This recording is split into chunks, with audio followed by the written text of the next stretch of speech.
And just drop into the breath and become one with your breath, and then extending your breath to encompass everyone, quite naturally, moving on from there.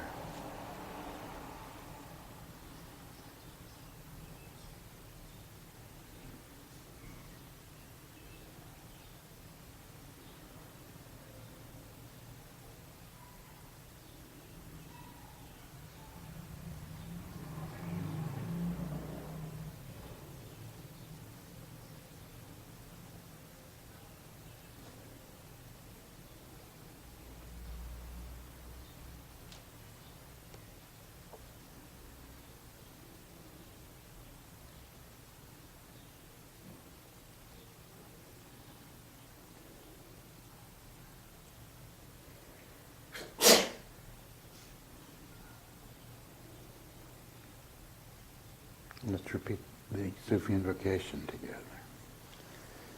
Toward the One, the perfection of love, harmony and beauty, the only being, united with all the illuminated souls who form the embodiment of the Master, the Spirit of guidance. Let's do this wazifa practice that is a Kamal practice in the sense it balances Jalal and Jamal, and it also invokes the transcendental absolute. It's Dhul, which is the Dhul, Ya Dhul Jalali wal Ikram. Ya Dhul Jalali wal Ikram. Ya Dhul Jalali wal Ikram. Ya Dhul Jalali wal Ikram. Ya Dhul Jalali wal Ikram. Ya Dhul Jalali wal Ikram. Ya Dhul Jalali wal Ikram. Ya Dhul Jalali wal Ikram. Ya Dhul Jalali wal Ikram. Ya Dhul Jalali wal Ikram. Ya Dhul Jalali wal Ikram. Ya Dhul Jalali wal Ikram. Ya Dhul Jalali wal Ikram.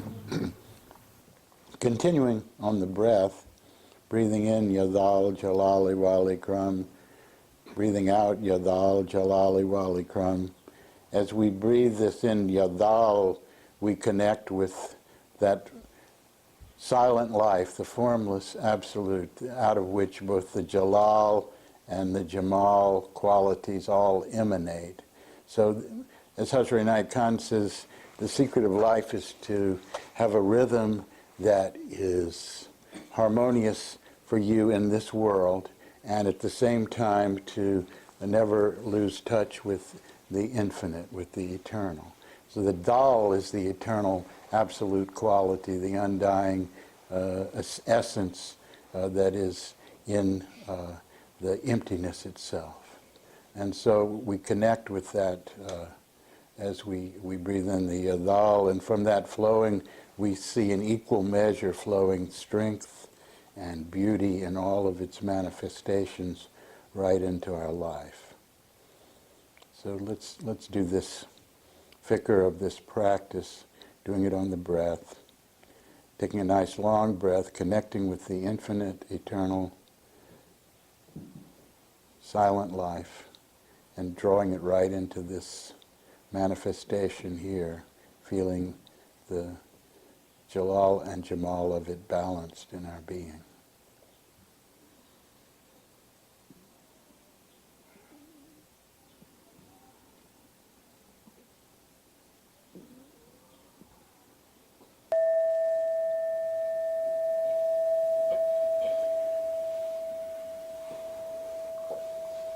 This is a good practice to do if you need to come into balance in the course of the day, and to repeat this mantra, to do the breath of it. It's a very good balancing practice. We do it a lot on retreat for people to experience a grounding in the two streams of Jalal and Jamal, and to do, and grounding in the infinite reality at the same time. I wanted to just go a little further tonight before returning to some of our texts and any questions that you might have on this whole subject of. Let's just look at a couple of more wazifas in the same way that we looked at the astrological walks as a way of understanding how they represent and can enhance our appreciation of the rising energy of the Uruj and the letting go and falling energy of the Zaval. And the two I'm going to present are Ya Quddus and Ya Jami. And Ya Quddus is the purifier. The root of the word means to return home. And it has to do with that exhalation that we take, letting go of everything that's transient.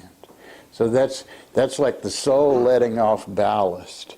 All the heavy stuff that holds it down, we let go of, and in so doing, the soul is freeing itself by simplifying and letting go. So as we're exhaling with the Ya Quddus, as the breath goes on, we have this sense of the not only the this action of letting go, but also the buoyancy of your soul, feeling its freedom when it's no longer encumbered by all of the elements, when it's no longer encumbered by all of the impressions that are transient but that have lodged themselves around the globe of the heart, and so that the soul's light is muted.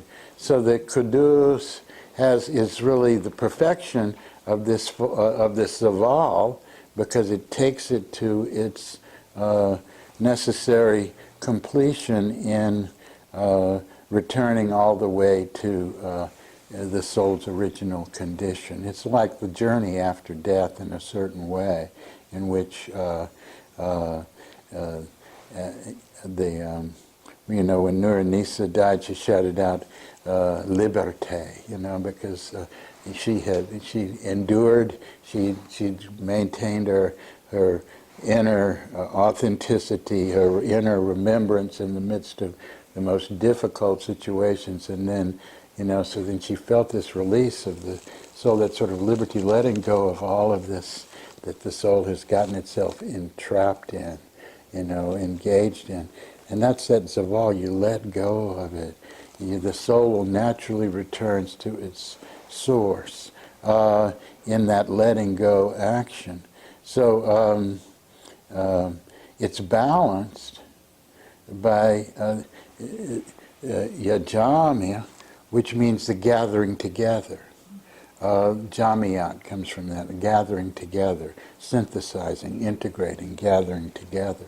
So at the place where you get with your exhalation, with shedding the transiency of the transient impressions that are lodged on the soul, and just feeling the buoyancy of its purified state, its pristine state, emerging as it's being drawn in through that letting go process into the one and only being the when you come to the end of that breath, then from that place that you've reached, you integrate and you pull together a sense of self. You draw it right into your sense of your soul that is exposed to view, and you integrate the qualities that you feel in that realm. So this is now a taking in. It's a naruj. It's a drawing in. It's a pulling into and there's an ecstasy in the emptiness of the letting go, and then there's an ecstasy in the integration into the sense of self in the soul that comes with you integrating this this atmosphere that you've reached in the inner space into this your sense of soul in the Jami. So you're exhaling the Ya Quddus. Let's say it. Ya Quddus. Ya Quddus. Ya Quddus. Ya Quddus. Ya Quddus. Now let's do it together. Ya Quddus. Ya Jami. Ya Quddus. Ya Jami. Ya Quddus. Ya Jami. Ya Quddus. Ya Jami. Ya Quddus. Ya Jami. Ya Quddus. Ya Jami. Now, what you feel is, you feel this integration of self. You feel, from this very high place, maybe from this really deep and absolute place. But ever how far you got, you integrate it into the soul. It's pairing this drawing in energy, this bringing things in, this rising force of synthesis, which is like the in-breath, you see.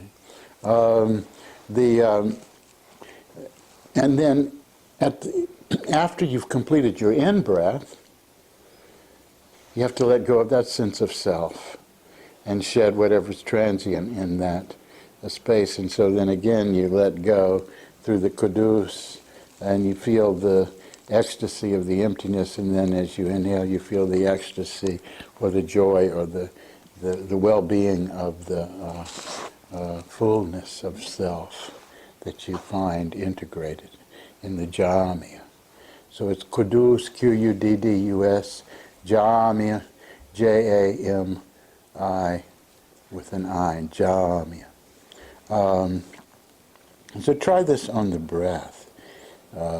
Experiencing the zaval, the letting go of it, and seeing just how the important reason I'm doing this is to see how you make use of these natural processes in the breath of zaval and uruj to enter into deep spiritual states through the divine qualities that are related to this activity of God in the expansion and contraction, which is here in the letting go and the synthesis.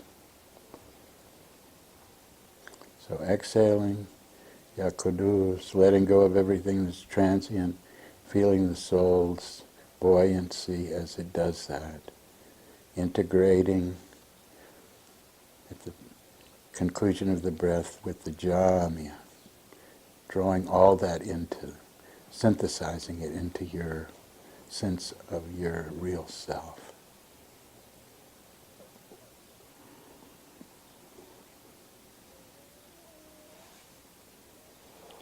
So you're embracing the falling and the rising action with these spiritual qualities.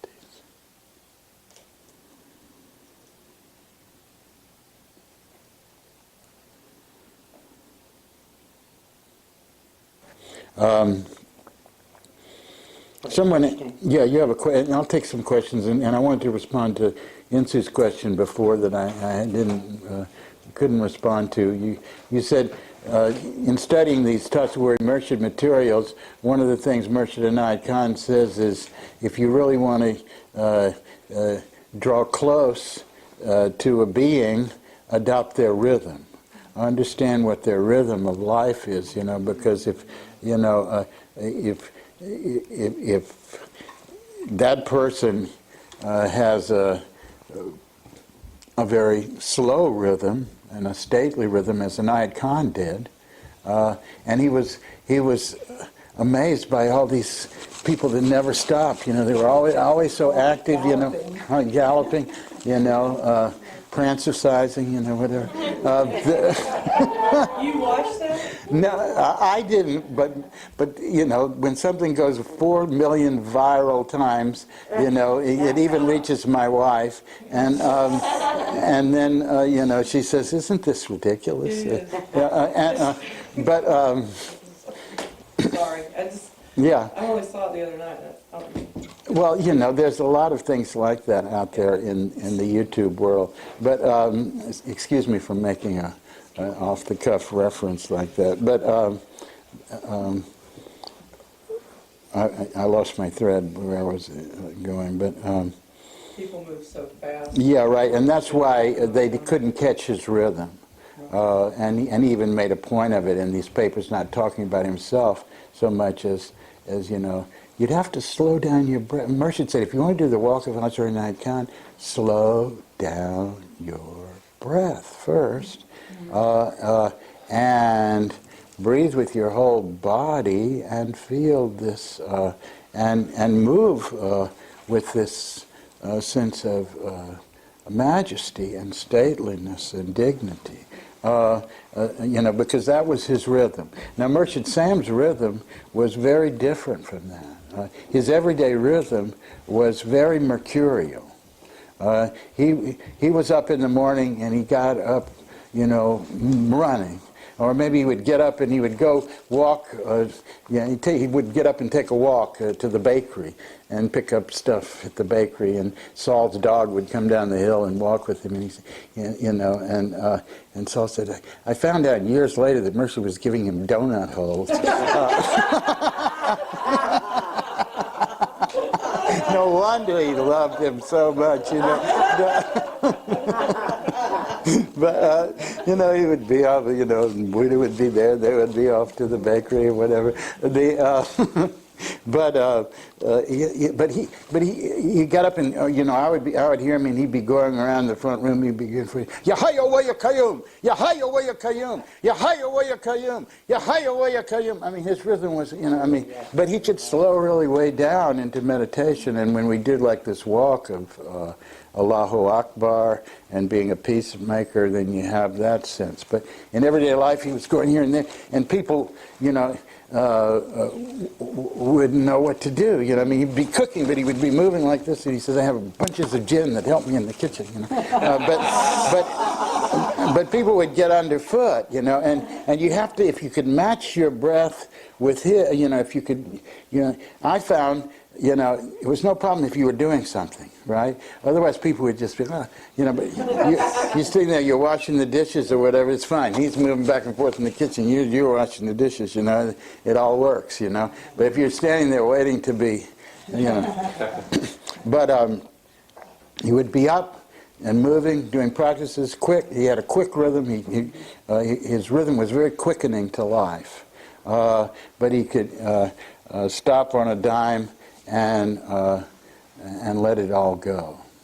And that's what he said. My secret of being positive is I'm allowed to be positive because when I see that I am off beam, I don't mind in an instant putting my head on the floor, giving it all up and starting fresh. So that gives me permission to exude all this positive energy, because people are afraid of being positive because they don't want to make mistakes and they don't want to use this kind of energy in ways that might be harmful, and so as a result they don't take a chance of succeeding. But he gave himself that permission to act. He said, you know, that early in his life he had tried to be a Gandhian and just always you know, surrendering and turning the other cheek and so on, and he failed at everything. And then when he turned it around and he took the attitude of, you know, asserting his will, then he got tremendous success in every venture.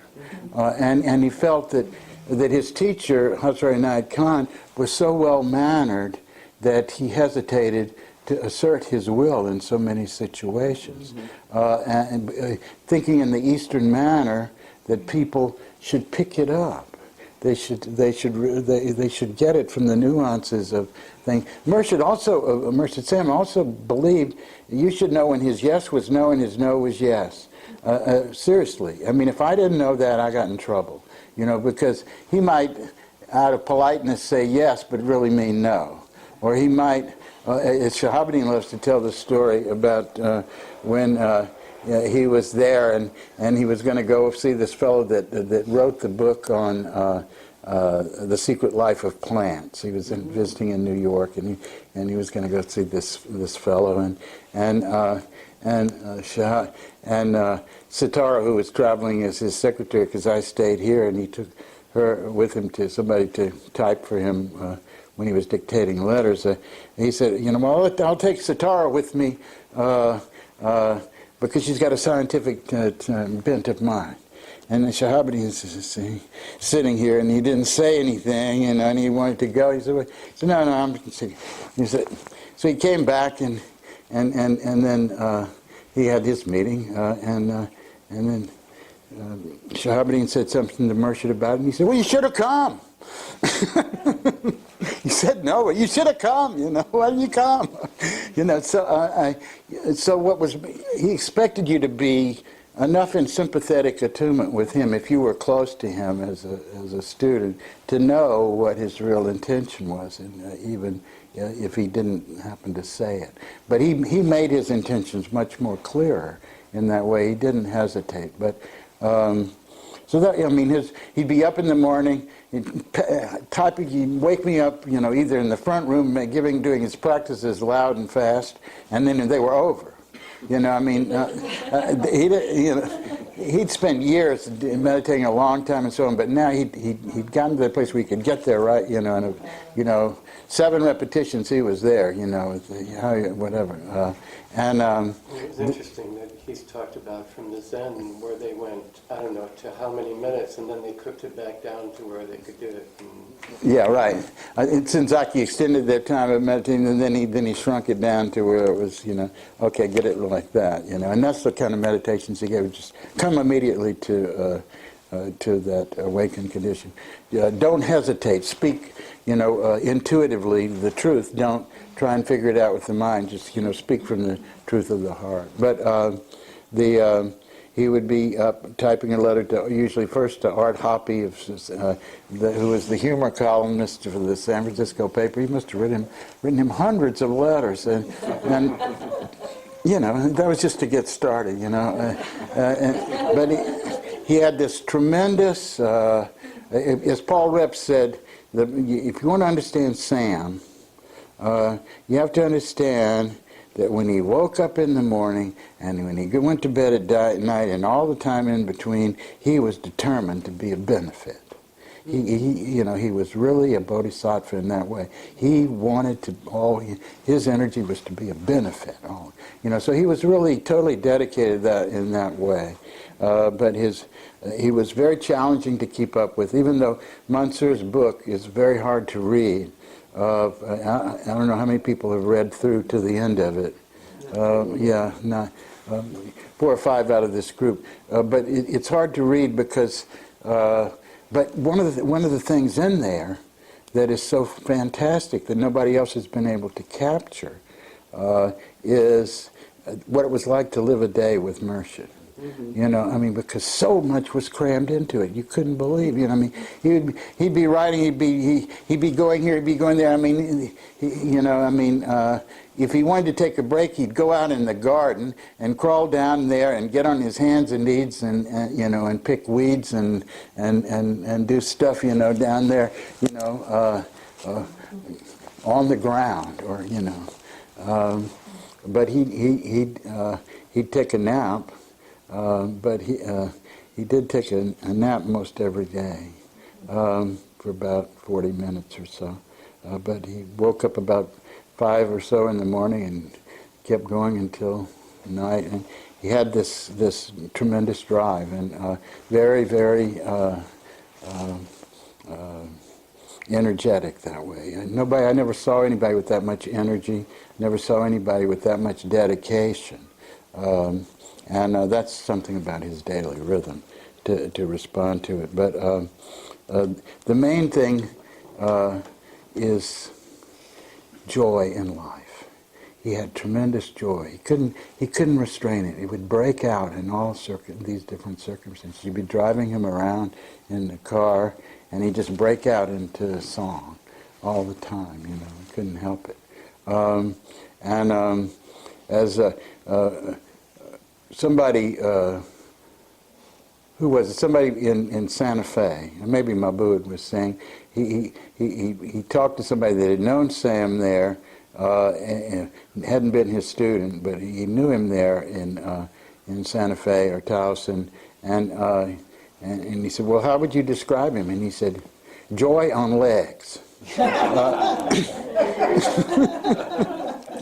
Yeah, and Houston Smith said he was the happiest person he ever met, and he's now turning 90-something and has met pretty much every spiritual teacher that, broke the surface of notice in the world.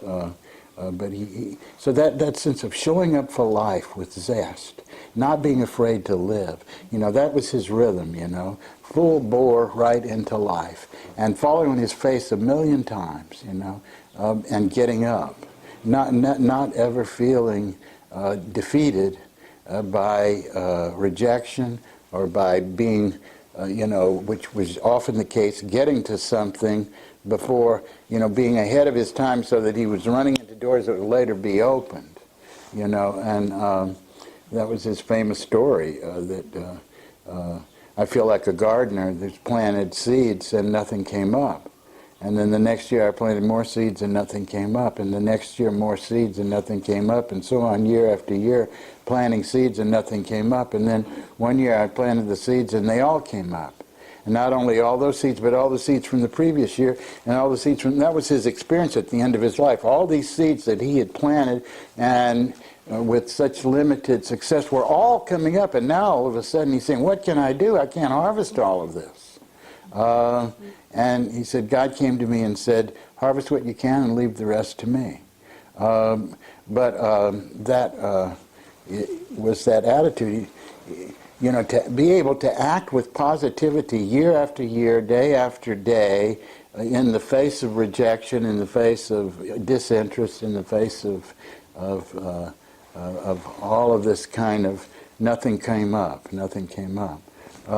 But next year, more seeds to plant. So that was his inner rhythm was like that. And I think this is a good segue into taking up a few more things I want to emphasize from these practices on Tassawuri and Murshid. I'm just going to read a little bit from this one.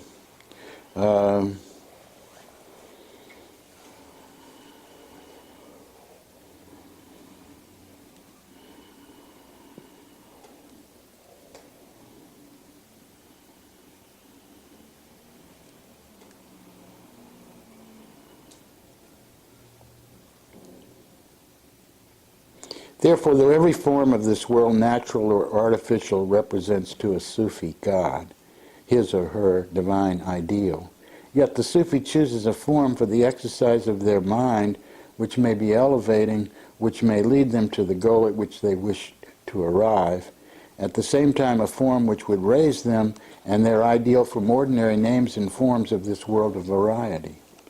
As respect and goodwill is due to everybody in life, who directs us to what we wish to attain, much more, perhaps most respect and love is due to the one who directs our soul to the ultimate goal. For that is the most that any friend could do. Therefore, a grateful thought of their image to a sincere murid, which is called Tassawuri Murshid, brings more power and inspiration than any other form of concentration. Sympathy is the only bridge that brings knowledge from one soul to another. That's the line I wanted to get to. Sympathy is the only bridge that brings knowledge from one soul to another. And that is why this concentration works. Because the sympathetic connection, opening up this doorway of sympathy, using the image of the teacher in this way, allows one to merge with the soul of that being. and to share their knowledge. My early experiences with Sam were just that way. You know, I was led here. I've told that story before, but then I began to have experiences of him coming to me, and when I would remember his voice or his image, then I couldn't do anything. I might be painting or whatever I was doing. Whatever it did, it just happened perfectly. So I began to have this sense of it, and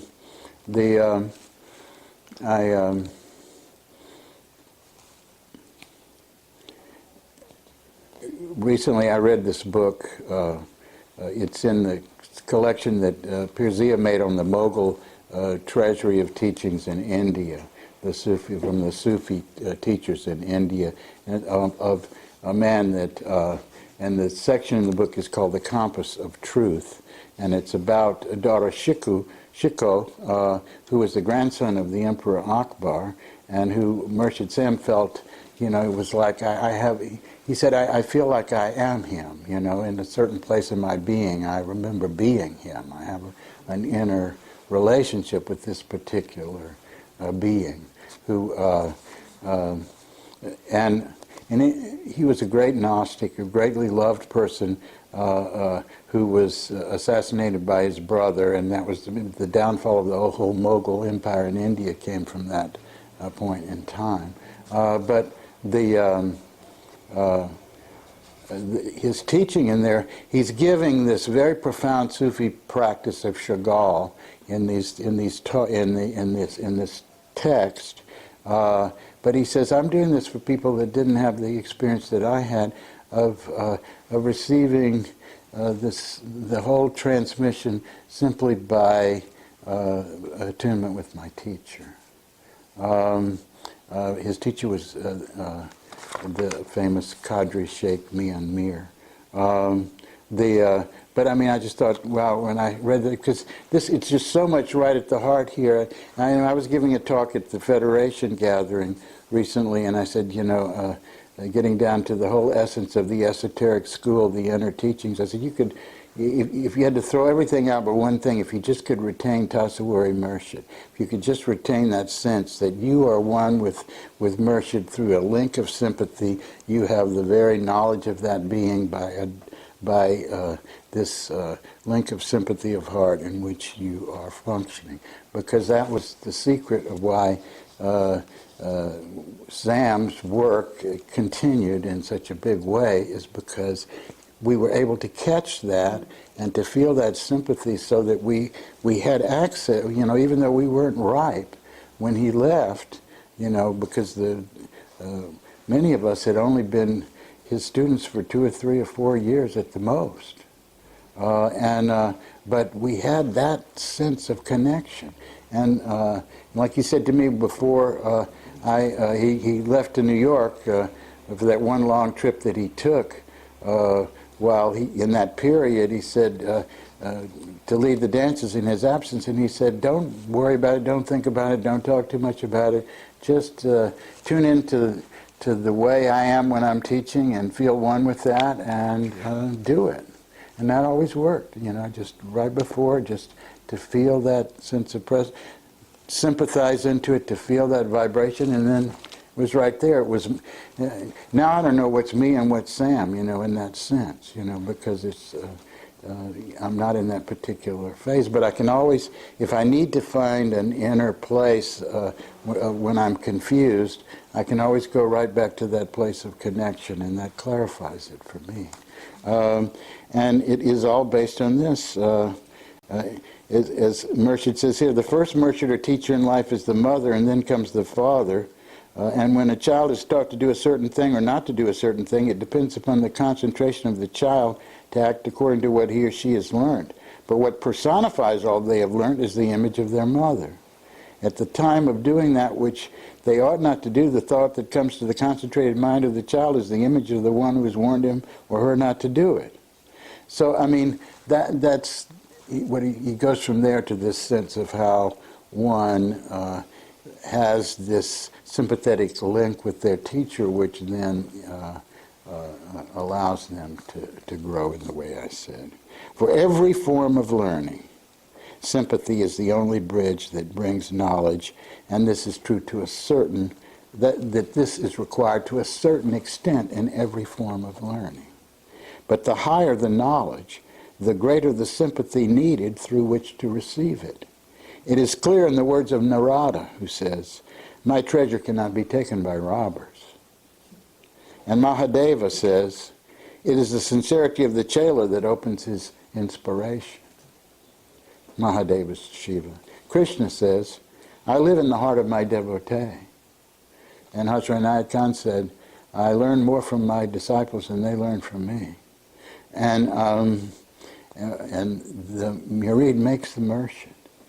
You know, I mean, your intention, what your sense of drawing perfection through a sympathetic relationship makes it come through.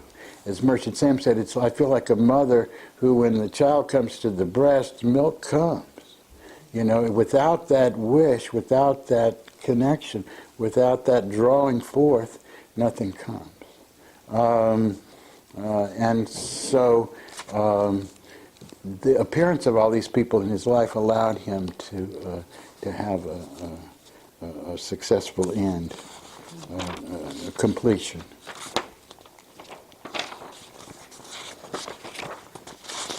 And I want to just present one more of these papers.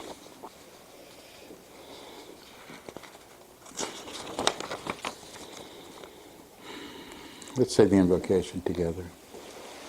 Toward the one, the perfection of love, harmony, and beauty, the only being, united with all the illuminated souls who form the embodiment of the Master, the Spirit of guidance. All goodness is really speaking beauty in thought, feeling, and manner of action. And to concentrate on the perfection of this beauty as one's Lord, Savior, this becomes concentration on Rasul. No one can concentrate on God because God is beyond all limitations and any limitation. Even goodness limits God. And for ages people have made this mistake. They have idealized God as goodness. Then for all evil they had to imagine a Satan. And therefore they have assigned a portion of the dominion to God and a portion to Satan. Perhaps a larger portion, for goodness is so little to be found and evil seems to be everywhere. The Sufi therefore looks upon God as the origin and end of all things, as within and without all things. The Sufi may consider it impertinence to say God is in evil, yet he or she does not exclude one single atom from the being of God. But goodness, which is the form of beauty, the Sufi idealizes in its perfection and personifies it in Rasul. But goodness, which is the form of beauty, the Sufi idealizes in its perfection and personalizes it in Rasul. And it is the concentration of Rasul which they hold in their thought. Man's whole conduct in life depends what he or she holds in their thought. The thought of the wicked produces wickedness, and the thought of the good creates goodness. The love of Rasul, the divine ideal, enables one to concentrate upon this ideal. Since all in the garb of matter are to be separated one day in life, good or wicked, friends or foes, what alone is reliable is the ideal which we create within ourselves. Call it Christ, Buddha, Krishna, or Muhammad. It is the human being's devotion that creates it. And the man or woman of tradition who fits it, the Sufi regards with this ideal. The human being is every means justified in doing so, for this is the best manner by which one attains perfection. So it's not out of, what can I say? It's that relationship exists to draw it forth out of you, to draw forth your ideal, your perfection, your unfoldment. And that sympathetic bridge is what allows it to flow. And the person that you look to in that way is, well, God says, I am as my lover imagines me to be. That's another way of saying the same thing. I am as my lover imagines me to be. As a thing is viewed, so it appears. So this is the key behind this practice. It's not because these people are beyond human, with no faults at all. Sam said, "Don't put me up on a pedestal after I'm gone," and everybody laughed because he was so obviously a person who had human limitations, and who would put him up on a pedestal? But now he's put up on this tremendous pedestal because the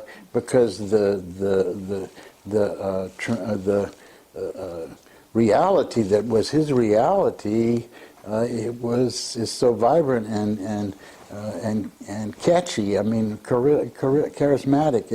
He had that amazing ability to offer his magnetism to people in a way that they could claim it as their own and enliven themselves with it.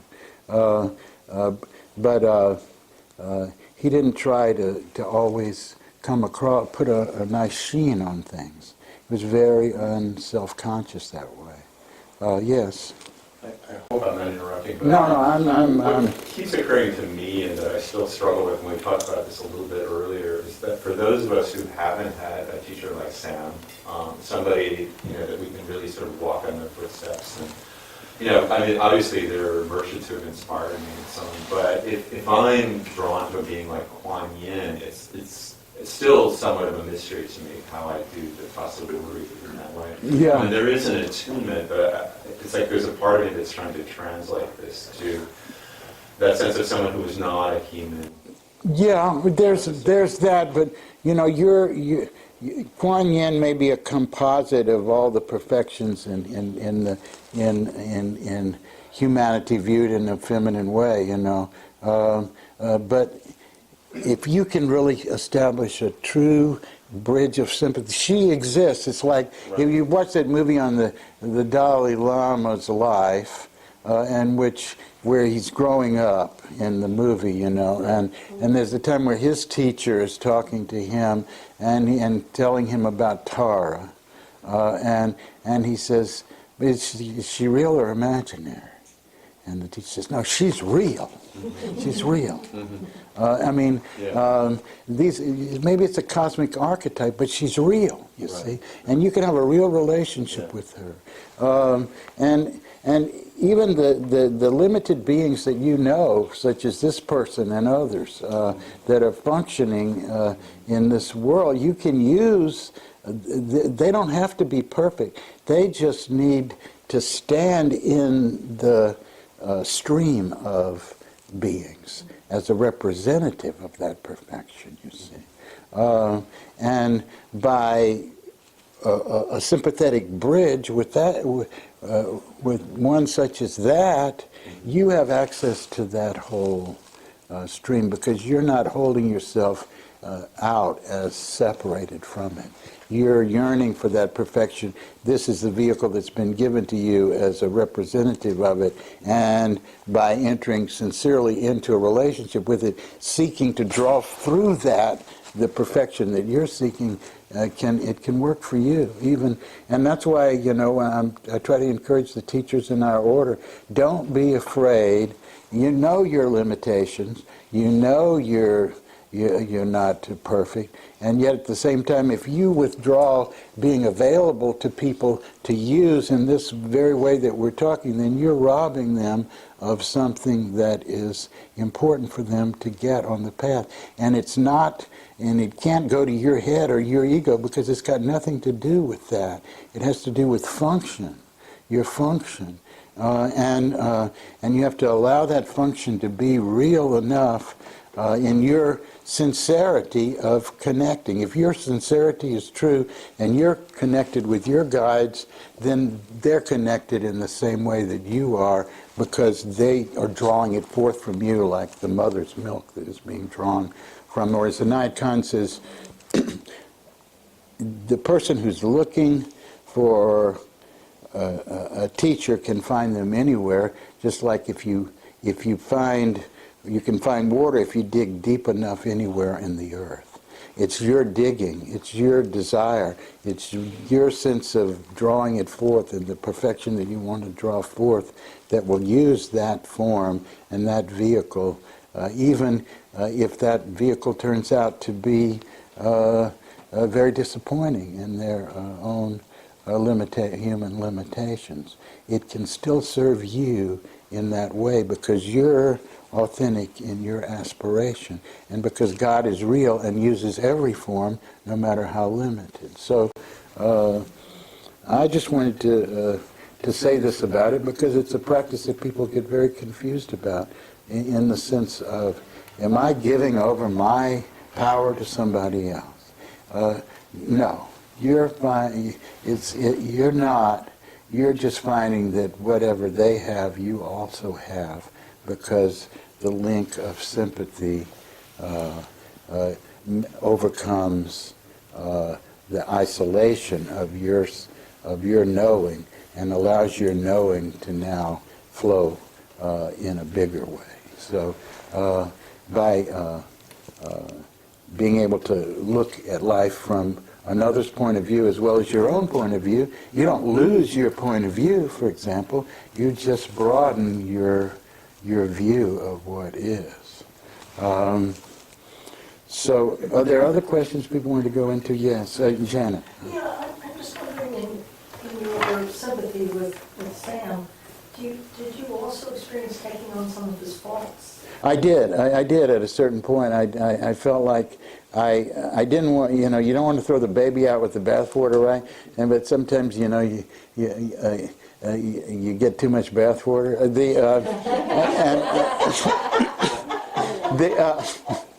So you got to find a way to throw the bathwater out. The Murshid Sam said, he had this inner relationship with Hazrat Inayat Khan in a very deep way. It was he said, everything in my life I owe to him. Everything worthwhile I've ever done, I owe to him. He changed my life. I feel the same way about him. But he said, but I'm going to make my own mistakes. I'm not going to make this. I'm going to make my own mistakes. I won't make his mistakes. So he'd come to the place where, like I said, he thought his mistake was not asserting his will in situations where people ought to have heard what he really wanted. And that made for a lot of the organizational confusion that happened afterwards. And so Sam wasn't hesitant to do that, and sometimes he did it in a way that was totally off the wall. And sometimes, when I tried to walk in his footsteps afterwards, for example, in this attunement, I found that I was using, Sam could explode and then it would be gone. He would let off this energy and it would be gone, and if you didn't react to it, it would wash right over you as a blessing. And that was what he would always say if he was going to blast you with this energy. Now, the first thing is don't react. Well, if you didn't react, you felt this goodwill and blessing. Didn't matter whether he was right or wrong. He was he was caring about you, and he was offering you a blessing in it. And then after he had corrected you in whatever manner he did, he was done with it. He left it all behind, ready to go on. But I found in my trying to emulate his rhythm that I was too hot.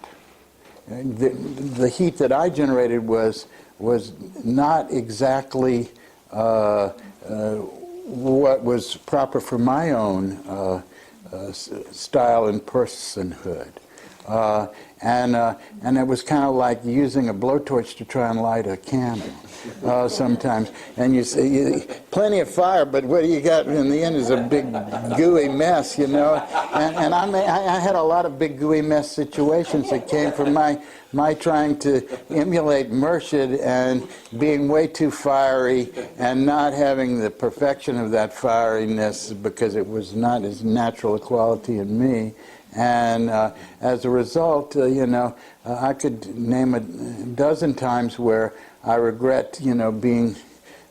now, when I bring it out, it's very conscious, and it's like you bring the dragon up out of the basement, and all of a sudden, otherwise it's living down here, doesn't have anything to do with it. And I find that it comes out much, much less often, and I find that there are a lot of things that you can do with a very gentle touch that doesn't require that kind of heavy-handedness. So that people have found me, as I've gotten older, a lot more approachable than they used to find me. For example, I see people nodding their heads.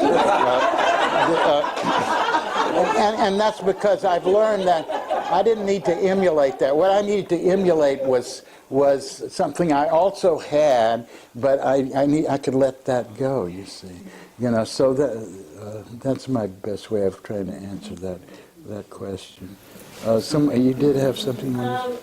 I was just wondering, the word sympathetic to me usually means feeling someone's pain or sympathy card, or so I have a very limited...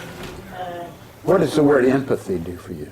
Empathy means you can understand or relate to, whereas sympathetic is feeling sorry or... Yeah, the word unfortunately has taken that turn in the last 50 or 60 years. So sympathy now has connotations, as you said, of feeling sorry for somebody. Yeah.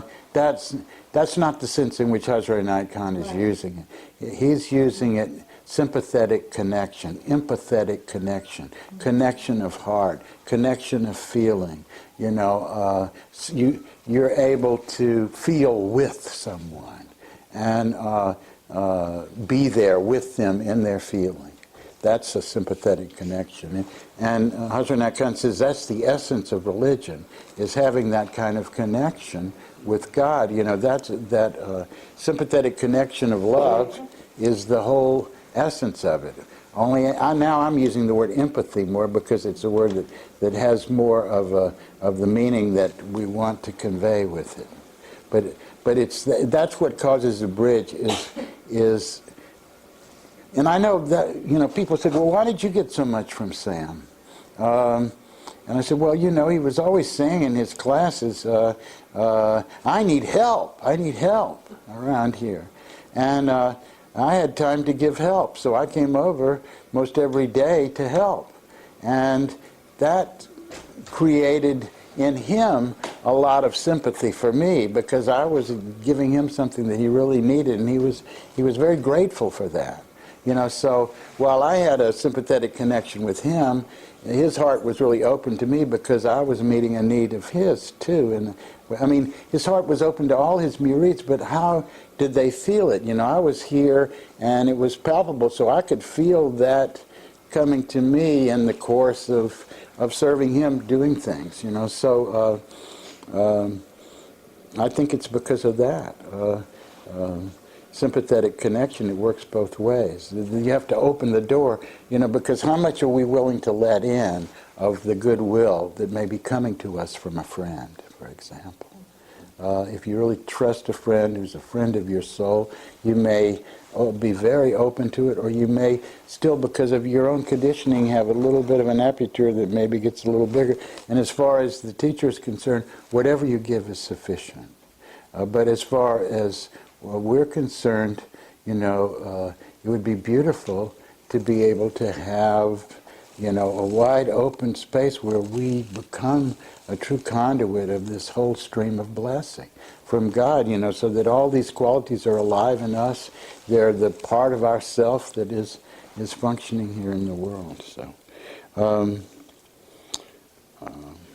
anyway, I'm beginning to get those inner warning signals saying,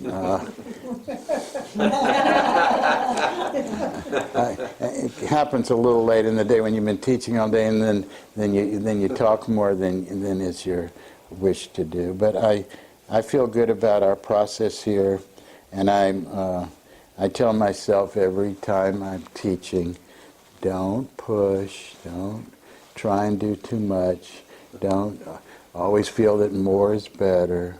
Allow things to just have the space that they need.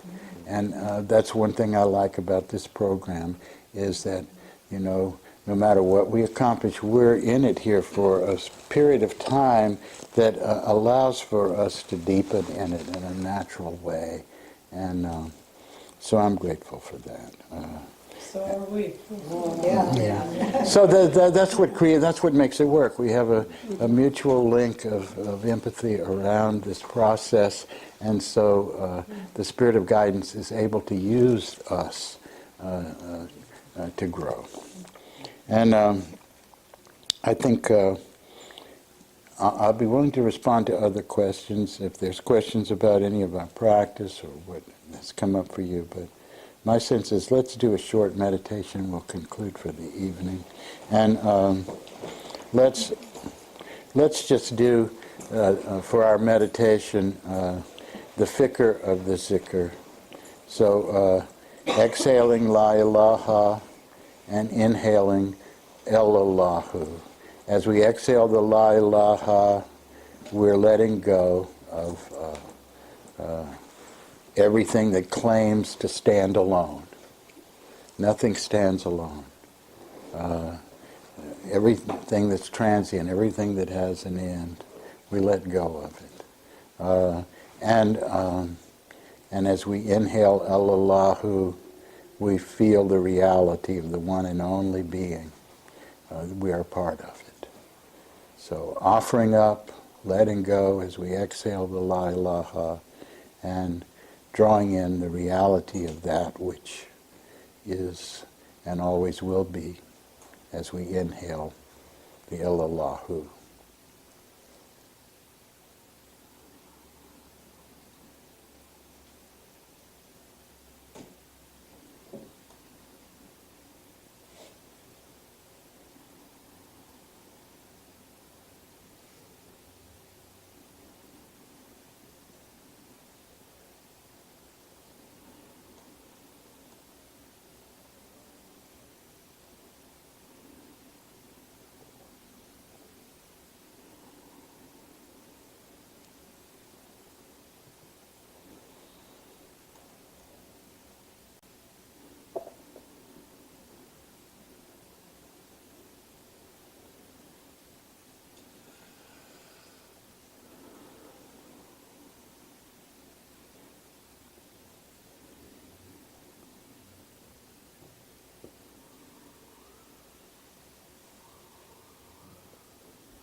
Thank you.